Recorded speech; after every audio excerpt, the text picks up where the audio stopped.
Kulex Soliman, ang malupit sa katotohanan, sa bunyog, pagkakaisa. Ayan, Merry Christmas mga kabunyog, mga kababayan, at Happy New Year, no?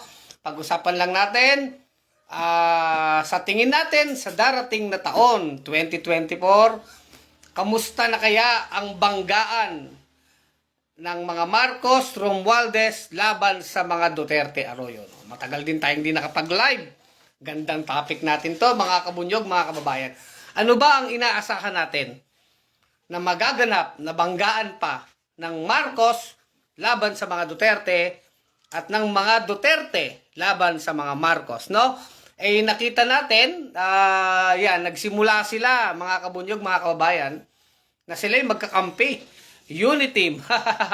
Pero ngayon, iba na po yung naging takbo ng politika. Makikita natin itong last huling kalahating taon ng 2023 ay nagkabulat-latan po ng baho. At nagkalabasan ng mga tinatawag na ambisyon. Ayan. Ang punot dulo ng masasabi nating banggaan po ng Marcos Romualdez laban sa mga Duterte Arroyo ay ambisyunan sa politika. Posisyonan po. Yan po ang maliwanag na dahilan ng kanilang awayan. Alam niyo naman ang mga politiko, ang mga trapong bulok, may panahon talagang sila'y nagkakampi-kampi. Sa panahong yung kanilang mga interes ay pare-pareho. Kumbaga kung pare-pareho silang makikinabang, magkakamal ng posisyon, posisyon sa politika, 'di ba, ng kapangyarihan, magkakasundo ang mga trapo, no? Pero sa panahong may mga gustong solohin ang kapangyarihan or yung isang paksyon ay nag-aambisyon, ay naglalaban-laban po yan. At ito po yung mga bagay na nakikita natin sa takbo ng politika natin, itong mga nakaraang buwan at linggo. No? Itong labanan, itong banggaan po ng Marcos laban sa mga Duterte, ay napakaaga eh. Kumbaga, alam naman natin na talagang mangyayari na magkakatalo-talo yan. Diba? Magbabanggaan din yan, no? Magboboljakan. Pero ang hindi natin inasahan, mga kabunyog, naging maaga masyado ang bangayan. Bakit po? Dahil maaga po na nagpakita ang bawat panig ng katakawan sa kapangyarihan at posisyon. Kumbaga, politika ang dahilan. Kapangyarihan. Pagkakamalpa ng kapangyarihan. Yun po yung naging dahilan. Sa nagsimula yan. Dahil alam natin, siyempre, yung unit team, nagsama si Sara Inday Tacau Duterte at itong si Bongbong Marcos. Diba? Itong si Bongbong Marcos, si Da Junior at si Inday Tacau nagsama. So, okay. So, ngayon, nasa posisyon sila. Alam ng lahat na si Inday Tacau ay talagang ang plano nito ay hindi lang para maging vice president, kundi tumakbong presidente sa 2028. Diba? So, ganun ang mga planuhan dyan eh. Kalang, syempre, sabi nga natin, blood is thicker than water. Napa-English ako, mga kabunyog, mga kababayan. Blood is thicker than water, kaya umambisyon na tong pinsan ni Da Junior, si Martin Romualdez. Ayan, kumbaga, wow, nagparamdam po. Nung una, nagpaparamdam na gusto rin tumakbo bilang presidente. Pero nung huli, hindi na lang paramdam, garapala na. At para mangyari yan, alam nila ng mga Marcos, ang nakikita nila na talagang pangunahing kalaban sa ngayon, para sa ambisyon po sa 2028 ay si Inday Tacau. Kaya ang una naging banggahan po niyan, alam nyo, nung tinawag ni Inday, si Martin Romualdez na tambaloslos. O, di ba? Dahil sa iyong ambisyon, huwag kang tambaloslos. Kaya, alam nyo, mga kabunyog, mga kababayan, sumikat yung salitang tambaloslos. O, ano ba ibig sabihin ng tambaloslos? Sabi, isa daw yan creature, isang legend, na halimaw, na may malaking ari, or mayabang, hambog. So, maraming ibig sabihin yung tambaloslos. Yan ay patungkol ni Inday kay Martin Romualdez. Nung una, ang nag-aaway po lamang ay si Inday at si Romualdez. Kumbaga, itong si The Junior, silent lang. Silent. Pero ngayon, hindi na rin silent, ano? Talagang meron ng atake sa mga Duterte. Ano pa po ang naging manifestasyon niyan? Nung nabalitaan po ni Tambaloslos Romualdez na ang kanyang posisyon ay sinusungkit, pilit na sinusungkit ni Aling Gloring, ni Aling Gloria. Ikilala naman natin, si Aling Gloria naman ay best friend ni Inday Takaw. Magkaalyado, magkaibigang matalik, no? Sanggang dikit ito, hanggang puwit. Si Aling Gloria at si Inday Takaw, si Inday Duterte. So, nabalitaan ni Martin Romualdez na ang kanyang posisyon bilang speaker ay sinusulot ni Gloria Arroyo. Nagpa-meeting daw sa mga congressman. Kundi man doon sa Japan o sa South Korea, basta sa ibang bansa, nakarating yung kay Martin Romualdez. So immediately, si Gloria ay ibinaba sa posisyon. Dati, ang posisyon ni Gloria, Senior Deputy Speaker. So tinanggal na po yung pagka-senior. At eventually, kahit po yung pagiging Deputy Speaker ni Gloria, mataas na posisyon din yan, ay inalisan na siya ng posisyon sa House of Representatives ng mga congressman na kaalyado ni Romualdez. Si Gloria Arroyo ay nawalan na po ng posisyon sa House of Representatives kasama yung isa pang congressman ng Davao, si Congressman Isidro Ongab. Inalis sa pwesto. Ay talagang alam nyo yan, pagka ganyan na ang banatan, bulgara na po yung away. Ang sumunod na pangyayari po dyan, ay nantanggalan naman si Inday Takaw ng confidential fund. Yang maalamat na confidential fund po, tinanggal naman kay Inday Takaw dahil nga nabuking king si Inday Takaw na ginastos yung 125 million sa loob po lamang ng 11 days. Ngayon wala pang paliwanag yan. Nilustay ni Inday Lustay Takaw, ayan, dumadami na, ang 125 million sa loob lamang ng 11 days. Nabuking yan. Di ba? Nagkaroon pa dyan ng mga pinatayan ng mic pa nung una si Franz Castro. Nagngingiting aso pa si Inday noon. Pero eventually, tinanggal po yung confidential fund ni Inday. Yung mga request niya nga 560 na confidential fund. 560 million to be exact. 160 sa DepEd, tapos 500 million bilang Vice President. Tinanggal na lahat yun ng House. Yung mga kaalyado ni Romualdez sa House of sa Committee on Appropriation, sila Estela Kimbo yan di ba? Si Aling Estela, na magtataka ka, liberal party naman yan. Ano ba talaga, no? Anyway, so yan ang kwento. Tinanggal yung... Kaya lalong nag-alburoto itong si Inday Takaw. At yan ay... Diyan na rin pumasok sa eksena si Mang Kanor. Alam niyo naman si Kanor ano rin yan di ba? Binabantaan na to. Itong si Franz Castro, binantaan na papatayin, tapos binatikos na po ng diretso si Romualdez. Di ba? Ayan ang ano dyan. Binabanatan na ngayon ni Kanor, ni Duterte, ni Rodrigo Duterte, itong si Romualdez. Pero definitely, ang nangyari talaga, tinanggal na yung confidential fund ni Inday. So, sunod-sunod po yun. Pagkatapos niyan, yun nga, gumalaw na po ang mga hearing sa Kongreso, pinakulong yang si Badoy at si Celis. Dahil naman daw sa fake news.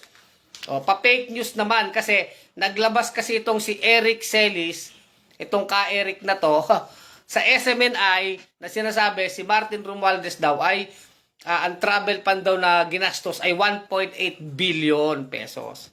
Sabi ng mga congressman, kaalyado ni Martin, fake news yan, boy. Fake news yan, boy. Di ba?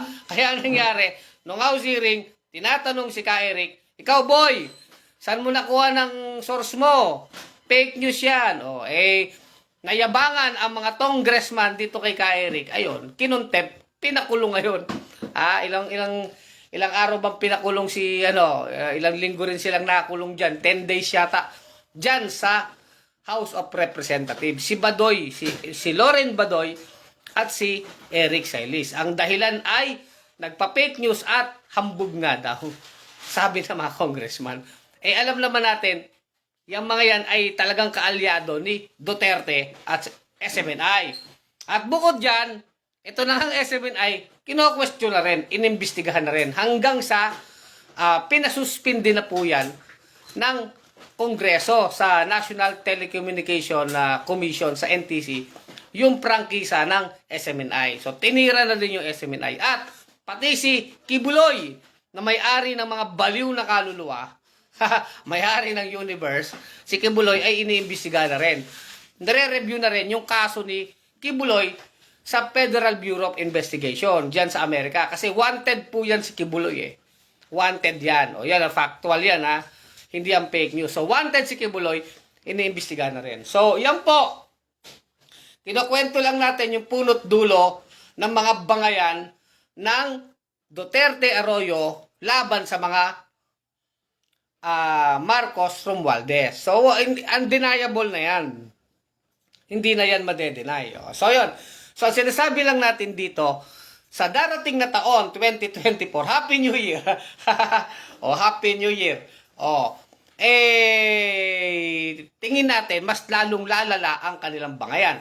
Hindi natin alam kung ano pa ang mga bomba na pwedeng pasabugin naman ni Duterte laban sa mga Marcos. So, sabi, di ba natatandaan natin, itong si Canor Duterte, alam nyo, matabil din ang dila ni Canor, di ba? Sabi niya na itong si The Junior, addict, di ba? Coke, sabi niya, addict. Ay, tingnan natin kung anong mga, yan. Baka may mga ilalabas pa si Canor tungkol dyan.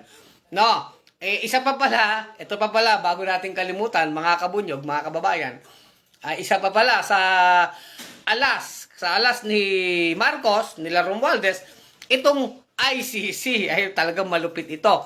Itong International Criminal Court, kung saan kasalukuyan ay nag-iimbestiga ang ICC sa mga extrajudicial killings na naganap sa panahon ni Canor Duterte at kahit nung panahon siya mayor ng Davao. So ganon yung mga pangyayari or sila yung nasa Davao na mga makapangyarihan sa Davao. Hanggang ngayon naman, sila yung mga makapangyarihan sa Davao.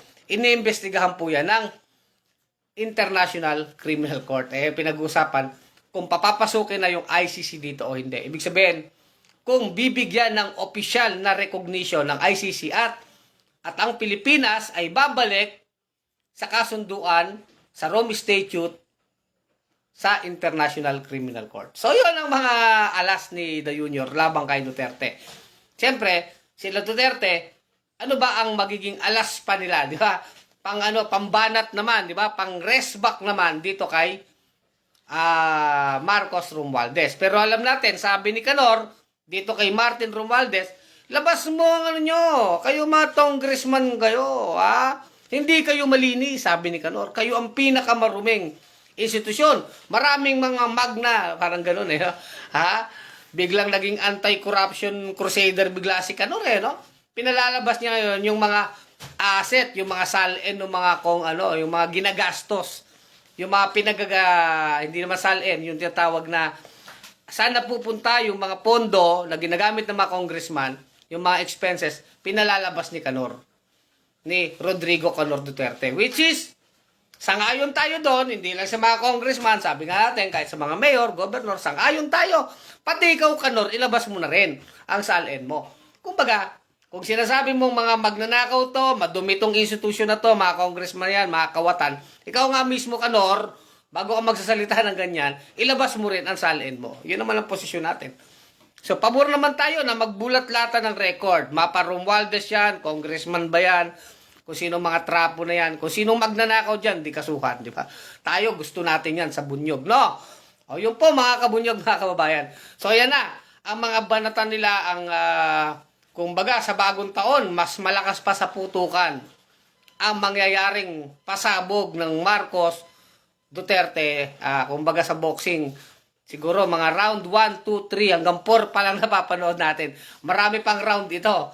Hanggang 2025, kanya-kanyang manok na po yan sa mga senador, kasi may midterm election tayo, kanya-kanyang manok yan ng mga governor, mayor, senador, kanya-kanyang lineup hanggang papunta ng 2028. Pero magkakaalaman dyan, ang tanong na lang, itong mga trapo, itong mga senador, mga governor, mayor, kanino lilinyada yan? Kay Marcos pa ba o kay Duterte pa ba?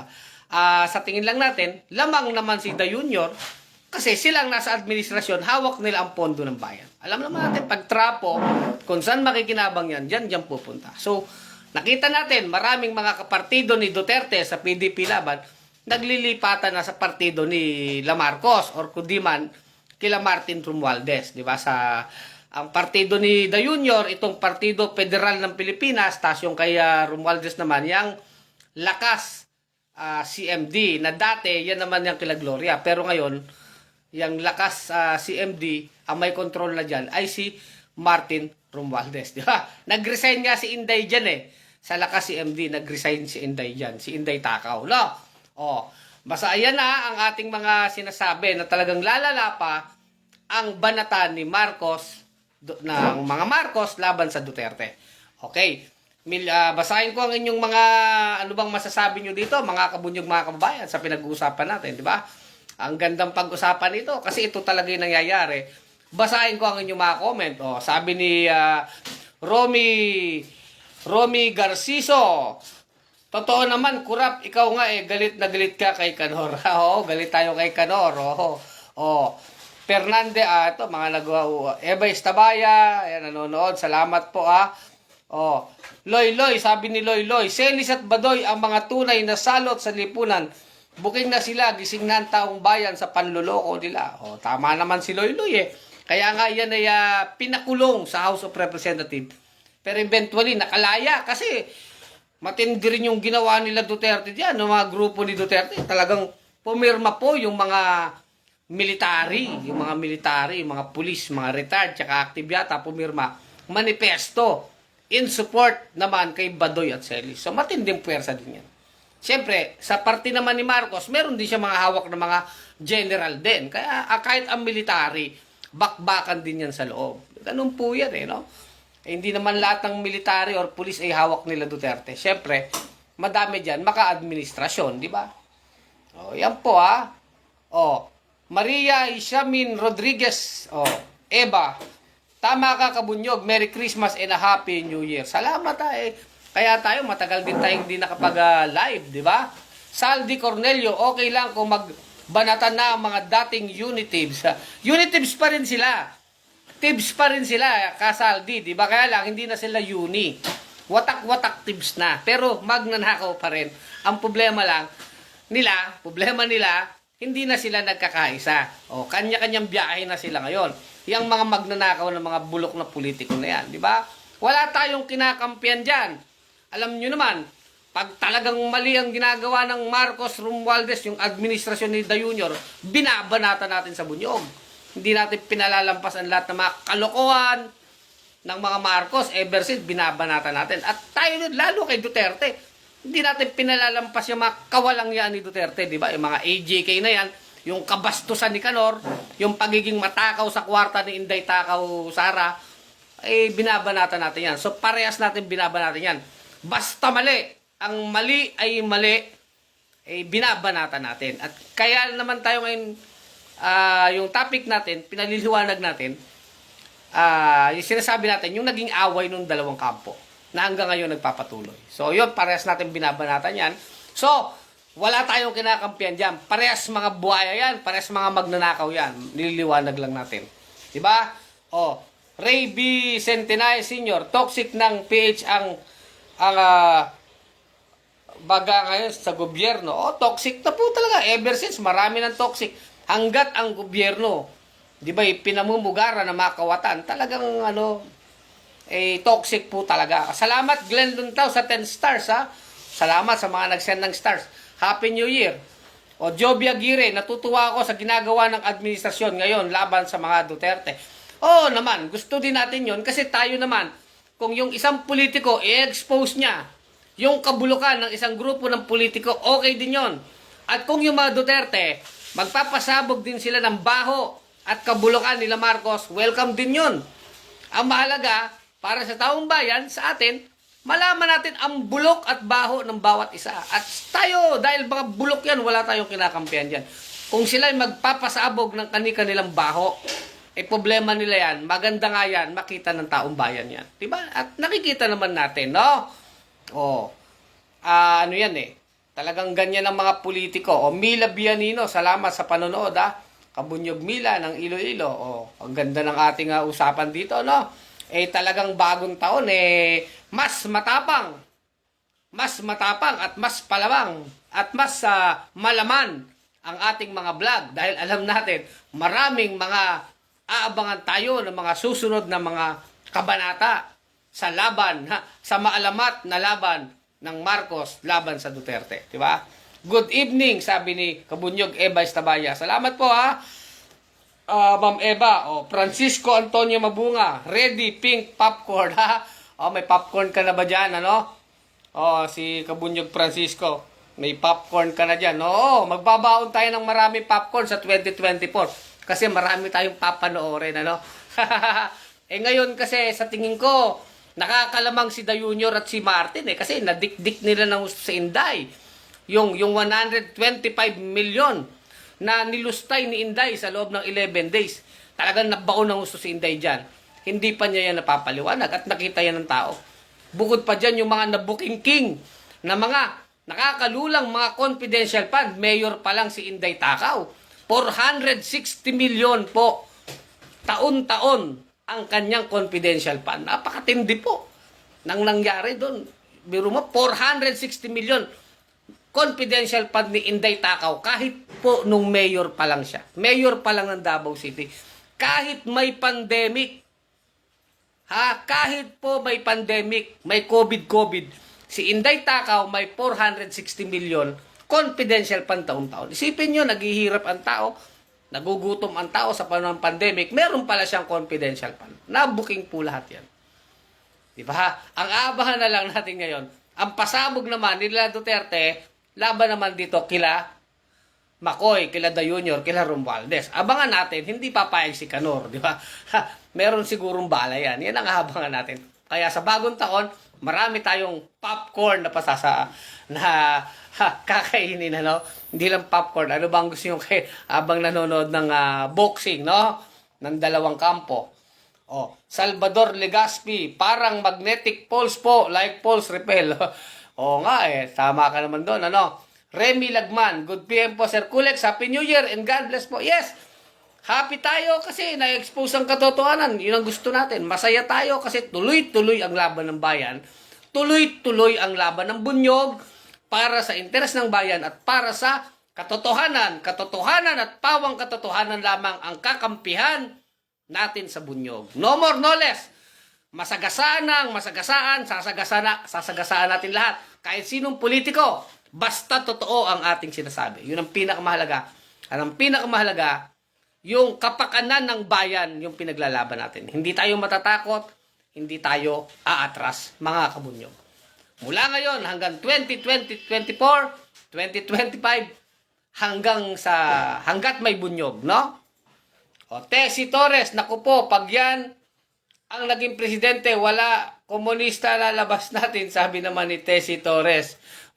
Toto RMS, good evening po, Kakulek. Salamat, Toto RMS, yan, medyo gusto ko lang, Edwin Gisalan, kulilat manok mo. Sino bang kausap niya? Jerry Mendoza, bobo ka, si Lenny ang umubos. Ano bang inubos ni Lenny? Kayo naman, nananahimik si Lenny Robredo, binabanatan nyo, di ba? Sally Herboso de la Cruz.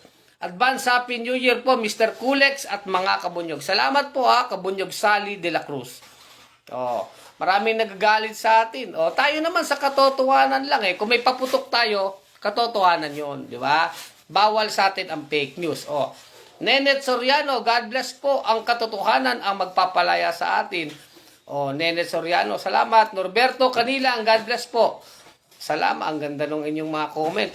Christopher Galario, God bless po, ICC Bunyog. Ano bang ibig mo sabihin doon? Jimmy De Vera, ang aking mabait na kaibigan. Sir Jimmy De Vera ng May Kawayan. Good PM, Sec Kulex Soliman. Salamat, Sir Jimmy, Kulex, gandang gabi, sabi ni Neko Tonya. Jaime Villapando, Happy New Year, Kulex. Oo, happy na, New Year pa. At happy na, ano pa tayo, matapang. Matapang ang ating bagong taon, di ba? Hindi lang tayo happy. Gusto natin sabi nga ni Tandang Enrile, gusto ko, happy ka. Dapat, ang totoong happy, yung mga kababayan natin, hindi mga politiko, na sila ay happy sa pagkukurakot, di ba? So, ang topic kasi natin, mga kabunyog, ay ano na ba ang mangyayari sa away ng mga Marcos laban sa Duterte? So, sabi nga natin, lalong lalalayan. Kumbaga tayo, abangan ang mga susunod na kabanata. Hindi pa kumikilo si tingin ko, hindi pa talaga nakikisaw-saw itong si Lisa Smugs. Kasi yan ang tawag sa kanya nila, ng mga vlogger ni Duterte, Lisa Smugs. Si Lisa Araneta, hindi pa yan nagsasalita. Pero ang joker dito, ang kumbaga sa baraha, joker, hindi mo malaman kung saan ba talaga siya. Itong si Amy Marcos. Kung si Amy Marcos ay patuloy ba nakakampi sa kanyang kaibigan na si Sara Duterte laban dito sa kanyang kapatid, sa kanyang ading, at sa kanyang kasinsin o pinsan na si Martin Romualdez. Ay apo, sabi nga, saan ka pa talaga, manang Amy? Sabi, di ba? Kanino ba talaga kakampi si Amy Marcos? No, titignan natin. Siyempre, may kasabihan tayo, blood is thicker than water. Ewan ko lang kung mas paano mga makapal kay Amy, yung dugo niya, o yung mukha niya, o yung ano niya. Hindi natin alam kung anong mas makapal kay Amy. Pero tignan natin. Pero sa ngayon kasi, itong si Amy Marcos ay kumakampi dito kay Sara Inday Takaw. Kunakampihan niya ni Amy Marcos kaysa dito sa kanyang pinsan. Kasi may mga, sa tingin natin, sa mga aksyon niya ni Amy Marcos ay may ambition din yan sa 2028. Sa tingin natin, sa analysis natin, gusto ni Amy Marcos tumakbong Vice President sa 2028. Mangyayari po lamang yon kung kukunin siyang Vice President ni Inday Takaw. So, Sara Duterte President, Amy Marcos Vice President. Pagka nga naman kasing si Martin Romualdez na kanyang pinsan ang tumakbong presidente, alanganin siyang mag-Vice President sa kanyang pinsan. So, ang lumalabas, sagabal si Martin Romualdez sa ambisyon ni Amy. Kaya siya sasara. Hindi pa natin alam kung ano bang ibang motibo ni Amy Marcos. Pero tignan pa natin kasi alam nyo naman, magkapatid pa rin yan. Si Da Junior, si Bongbong Marcos, kapatid niya pa rin si Amy Marcos. Titignan natin kung anong mangyayari dyan. Pero definitely, kung tatakbong presidente si Martin Romualdez sa 2028, alanganin na si Amy Marcos ay magiging vice president niya. Pangit yun kasi magpinsan. Kaya ang normal default, ang normal gravity ni Amy Marcos ay maging vice president ni Sara Inday Takaw. Diba? Ganun yun. Tignan natin kung paano lalaruin ni Amy Marcos yan. Tignan natin kung hanggang saan, kung mamamayani yung sinasabing blood is thicker than water. O mas mamamayani kay Amy Marcos ang kanyang ambisyon. Yun ang titignan natin, di ba? Kaya, tignan din natin. At makikita din natin, itong darating na 2024, dito na po magbubuuan ng line-up sa senador. Kasi, alalahanin natin mga kabunyog, midterm election po sa 2025. So, sa darating na taon, maglilinyahan ang mga trapo, ang mga politiko. So, kung ganyan ang mga plano, bubuo ng sariling senatorial ticket si Marcos Romualdez. Ganon din sila Duterte. So, ang tingin natin, ang sigurado sa ticket nila Duterte, nandyan siyempre si Bongo. Siyempre, ang pambansang alalay ni Duterte, si Bongo hindi mawawala. Si Bato, siyempre nandyan si Tobats. Yan ang mga naka-line up naman dyan. Sino pa bang mga dyan?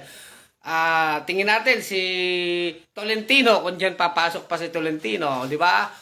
Si Tolentino na ngayon ay naglalaylo, di ba?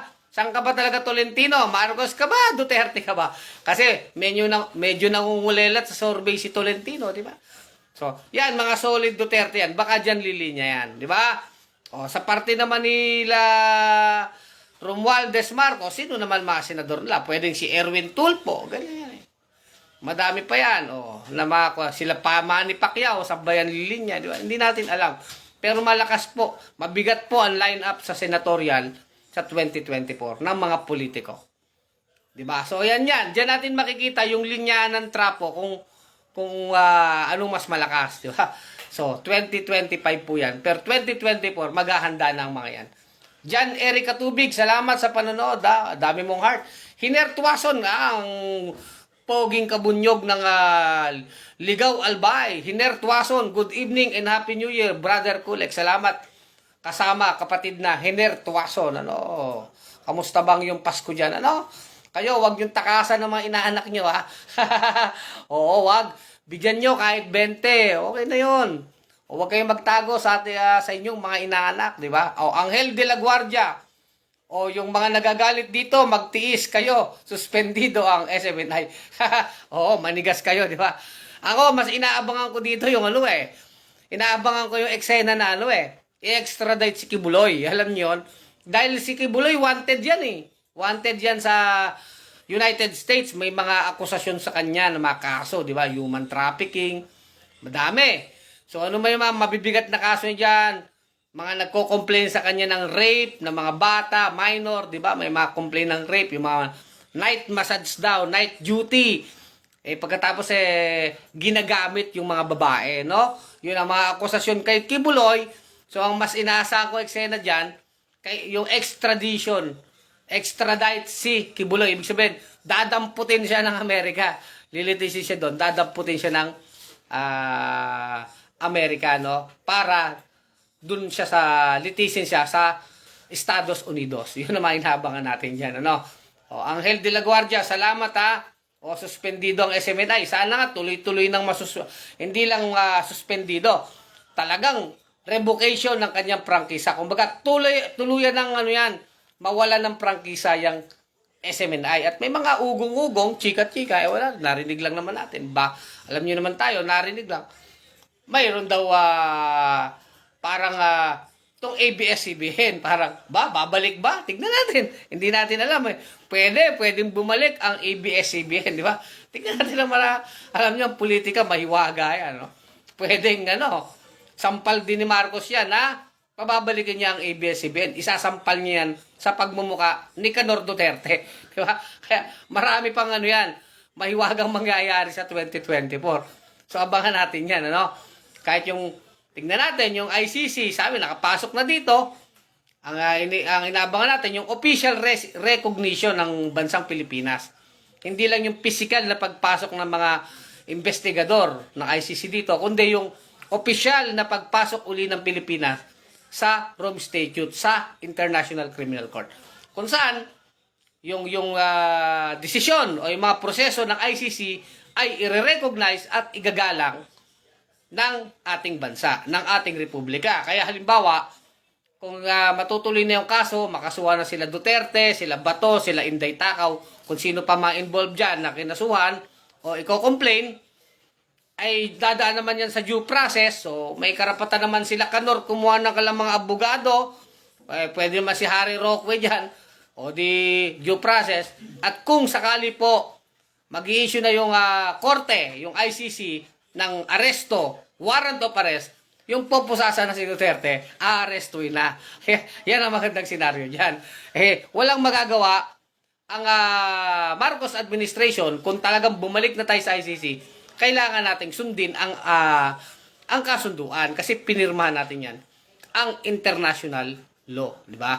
At sinabi nga ng Korte Suprema, may jurisdiction ang ICC sa Pilipinas. Sa panahong tayo, pirmado pa natin ang kasunduan. So, yung mga nangyari, na mga pangyayaring krimen na sinasabi, inimbestigahan ngayon, na nangyari bago tayo umalis sa ICC, valid yun. So, kung kailan ba tayo umalis dyan, bago tayo umalis dyan, may mga pangyayari, sakop pa rin tayo ng ICC. Ganun lang po yun kasimple. Ang nagsabi po niyan ay Supreme Court o Korte Suprema ng Republika ng Pilipinas.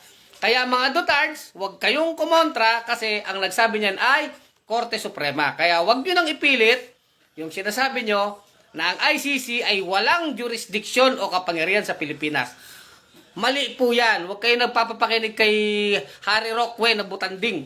Niluluko kayo niyan. Makinig kayo sa Korte Suprema, kahit i-search nyo na lang sa Google. O, madali lang naman mag-Google. Sinabi po ng Korte Suprema, ang ICC ay may jurisdiction pa rin sa Pilipinas sa panahong ang Pilipinas ay kasali pa sa ICC. Ibig sabihin, yung mga pangyayari, krimen na naganap nang tayo ay pirmado pa, nakapirma pa sa ICC, valid yun. Meron tayong, ang ICC may jurisdiction sa Pilipinas. So, maliwanag po yan, ha? Galing yan sa Korte Suprema ng Republika ng Pilipinas. Mga Dutards, huwag nyo nang ipilit ang inyong fake news at katangahan at kabobohan. Magbabagong taon na, sana naman ay magbago na kayo ng inyong mga kabobohan at katangahan. At sinasabi lang po ni Kulik Soliman, kayo'y maniwala sa katotohanan dahil ang katotohanan ang magpapalaya sa inyo, mga naniniwala sa kasinungalingan at mga fake news. Ano? Maliwanag po yun, kaya huwag kayo mapipikon. Sinasabi ko lamang po ang totoo. Ha? Sinasabi ko lang ang totoo.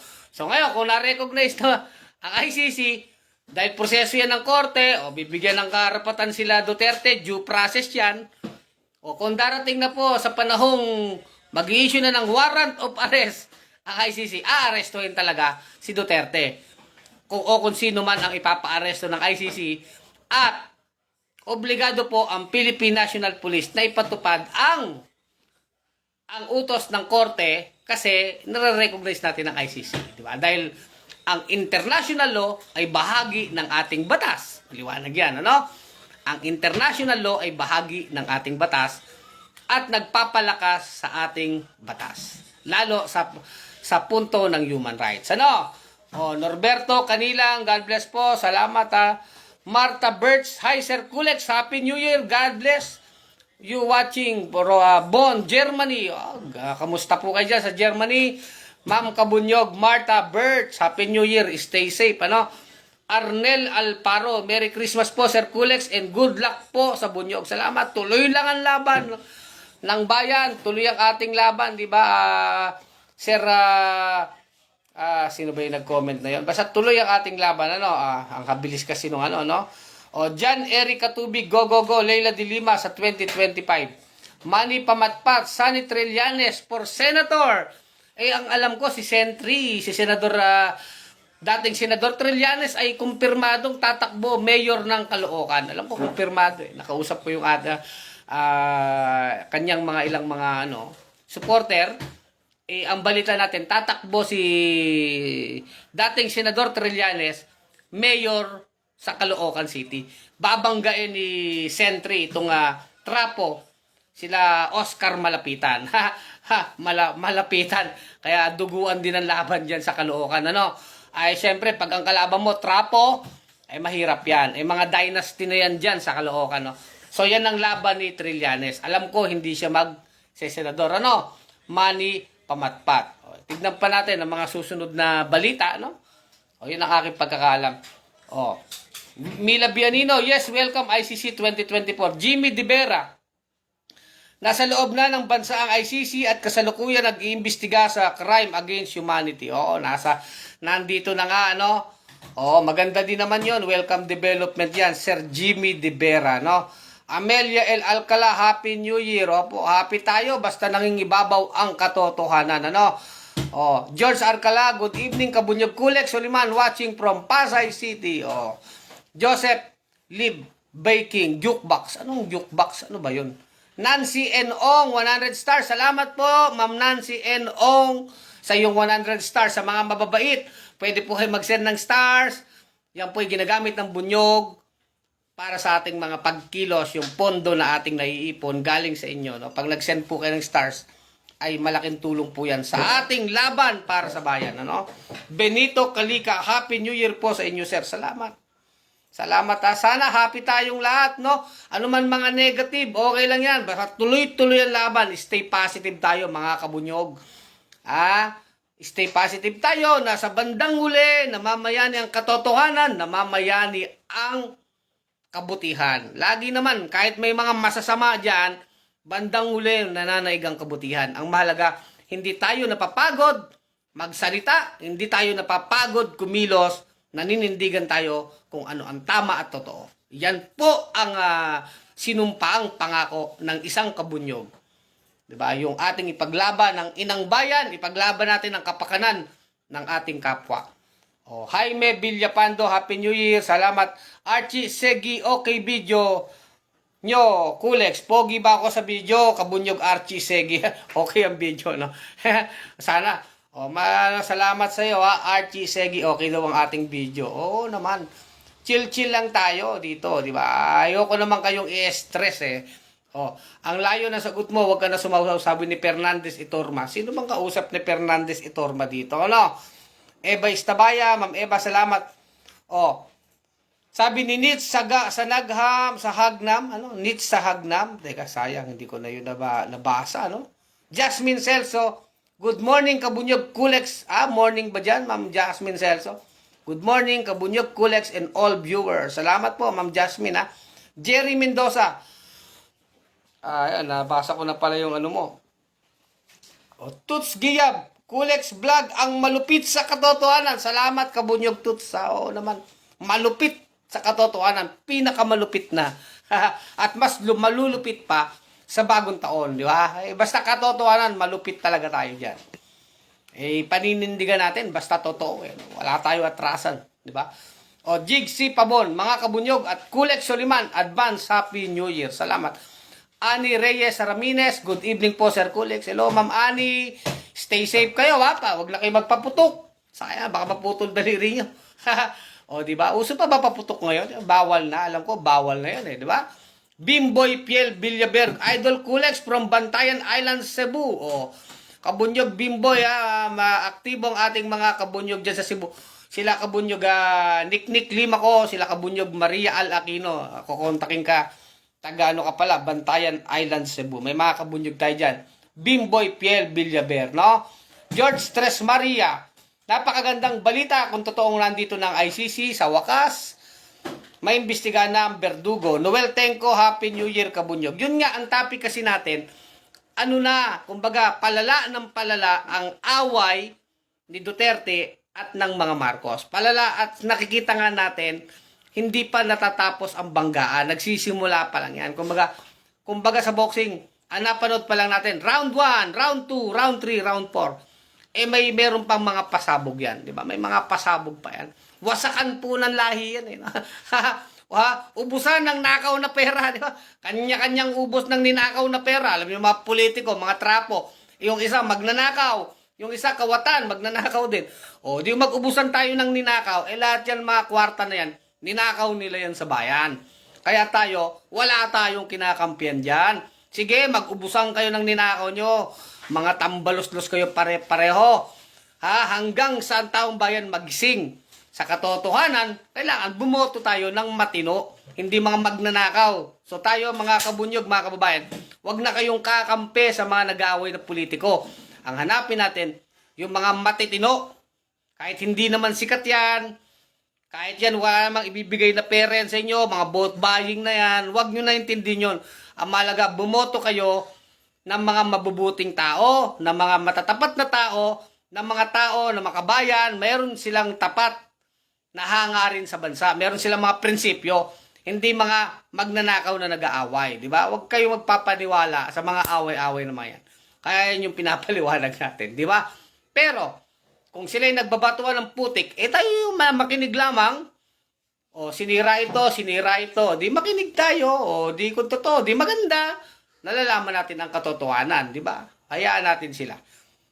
Jesus Junior Esguerra. Sir, kahit umalis na tayo sa ICC, may jurisdiction pa rin ang Pilipinas mula nang pumasok sa atin hanggang 2019 ang kanilang investigasyon. Tama ka dyan, Kabunyog Jesus Junior Esguerra. Tama ka. Yun nga yung point natin, ano? Kahit na inalis na ni Duterte ang Pilipinas sa ICC noong 2019, mula 2019 pa atras, kung ano man nangyari doon, yun yung may sako pa rin tayo ng ICC. So tama ka dyan, Jesus Junior Esguerra. Yan nga rin yung desisyon ng Korte Suprema. Tama ka, no? So kaya nga kayo, mga Dutards, wag nyong ipipilit ng ICC ay walang kapangyarihan sa Pilipinas. So, wag nyo na ipilit ang inyong mga kabobohan, di ba? Salamat sa iyo, Kabunyog Jesus Junior Isguera, Kabunyog mula sa Pampanga, no? Happy New Year sa iyo, ha? O, Crispin Labilla, good job, salamat. Mag-ready na tayo ng popcorn, sabi ni Ma'am Annie Reyes Ramirez. Wag lang popcorn, di ba? Hindi lang popcorn. Kung ako gusto ko nilagang mais, no? Di ba? Marami yan. Tingin ko nga si Kanor Duterte, itong si Rodrigo, marami pa rin itong pasasabugin laban kay Romualdez o kay Marcos o kung ano pang mga ano dyan, alam niya ng mga baho. At ito rin sila Romualdez, madami din tong bala laban naman dito kila Inday, kila Duterte, di ba? Hindi naman tayo, kumbaga hindi naman titigil ang mga yan talaga. O di ba? Will Bibon, papunta na tayo sa exciting part. Totoo yan. Kumbaga sa pelikula, ano natin yung simula nasa middle part na tayo, no? Titignan natin. Exciting part na talaga yan. Will Bibon, ano? Di ba? Basta tayo, maingat lang tayo kung ano yung naririnig natin, nababalitaan natin. Lagi tayo sa bunyog, sinusuri natin yan. Hindi tayo pwedeng propagandahan o mabibiktima tayo ng fake news. Kumbaga, hindi lahat na naririnig natin paniniwalaan natin. Tignan din natin kung totoo. Baka naman hindi yan totoo. Di ba? Lagi tayo sa katotohanan. At matalino tayo dyan. Mautak tayo dyan. Hindi tayo pwedeng paikutan ng mga propaganda ng Marcos Man Duterte yan. Papaikutan tayo ng propaganda. Hindi tayo ganyan. Sinusuri natin yan. Pinag-aaralan natin yan. Kung yan ba'y totoo. Di ba? Walang problema kung totoo yan. Tamaan ng tatamaan. Pero hindi tayo pwedeng paikutin sa bunyog. Kasi pinag-aaralan natin ang bawat issue. Ang bawat impormasyon na nakikita natin sa social media, sinusurit, pinag-aaralan natin, nire-research natin, ang pinakhilalim niyan, lahat ng anggulo para makarating tayo sa katotohanan. Ganyan kaingat ang bunyog sa paghahayag sa social media. Kasi gusto natin katotohanan. Wise tayo, mga kabunyog. Hindi tayo pwedeng tarantaduhin, di ba? Hindi rin tayo pwedeng gamitin. Hindi tayo nagpapagamit sa mga trapot politiko. Yan ang maliwanag dyan. Ano? Bot G. Vega, magandang panoorin ang mga yan. Manood na lang tayo. At tayo ang number 1 mag-expose niyan. Bot G. Vega, di ba? Kaya maganda to. Magandang salpukan to. Hayaan nyo. Araw-araw natin ang pagbablog at yan ang mga itatopic natin. Kasi sigurado tayo sa 2024, gagalaw na mga politiko. Maglilinyahan na yan. Ito ang bawa, sina Bilyar. Bilyar family. Ang mga matatakaw na bilyar, na trapo. Kanino ba kakampi ang mga bilyar? Kay Marcos ba o kay Duterte ba? Mga ganyan, di ba? Di ba? Marami pa. Sila Angara, yung mga politiko, kung sino mga politiko dyan. Kanino ba kayo kakampi? Babasahin natin yan, susuriin natin yan. So, kanya-kanyang pasiklab yan di ba? Di ba yun ang ating ano dyan? Crispin Labilla, salamat po sa inyo mga kabunyog. Hanggang dito na lang ang ating vlog. Sana nabati ko kayo lahat. Gustong-gusto ko kayong batiin. Happy New Year. Mag-ingat tayo sa paputok, ha. Huwag na kayo magpaputok. At yung mga ninong-ninang dyan, ha, huwag nyo naman takasan ang inyong mahinanak. Okay lang yun. Kung walang pera, di okay lang. Magmano pa din. Bigyan ng magandang payo, di ba? Di naman lahat ng bagay sa mundo pera. Inaanak. Di ba sabihin nyo, wala bang pera? G na G pa tayo ngayon. Ang mabibigay kong regalo sa iyo ay isang magandang payo, di ba? Kahit payo ay malaking tulong 'yan. At alalahanin natin ang Pasko, ang bagong taon, wag natin yan titignan sa punto ng pera o material na bagay. Bagamat maganda kung may pera tayo, pero hindi naman 'yan ang mahalaga lang sa Pasko. Hindi pera, hindi naman material, kundi yung ating kabutihang loob. Ayan, para akong nangangaral, di ba? Pero yun nga, masaya tayo. Tayo sa bunyog, masaya. Kasi ano man ang naging challenge ng bunyog, pinagdaanan natin, na itawid natin ang laban ng bayan, buo ang ating prinsipyo, buo ang ating paniniwala, hindi tayo binayaran ng kahit sinong politiko, hindi tayo humihingi ng pera sa kahit sinong politiko, malalaking negosyante. Tayo sa bunyog ay nanatiling lumalaban para sa katotohanan, para sa bayan, sa sarili nating sikap, sa ating pagtutulungan, sa ating prinsipyo. Kumbaga, masaya tayo na nairaraos natin, na ipaglalaban natin ang bayan sa ating sama-samang pagkilos at pagpupunyagi. Yung po, proud na proud tayo sa Bunyog. Tutungtong na naman tayo sa isang taon na punong-puno ng challenge para sa bayan. Mahirap ang ating laban dahil ang Bunyog, wala naman tayong pera. Diba? Mahirap eh. Pero ganun pa man, naniniwala tayo sa kabutihang loob ng bawat Pilipino. Hindi kailangan ng pera. Ang kailangan ay yung paniniwala mo sa kabutihan. Sumama kayo sa Bunyog. Sumama tayo sa laban ng bayan. Sama-sama nating durugin ang mga trapo ng mga manluluko, mga magnanakaw, na ginagamit ang mga perang ninakaw naman nila sa bayan para lokohin na naman at pagsamantala ng mga tao. Lalabanan natin yan, mga kabunyog. Sama-sama tayo sa laban na ito, no? Kasi nagagalit na tayo sa kahirapan, galit na tayo.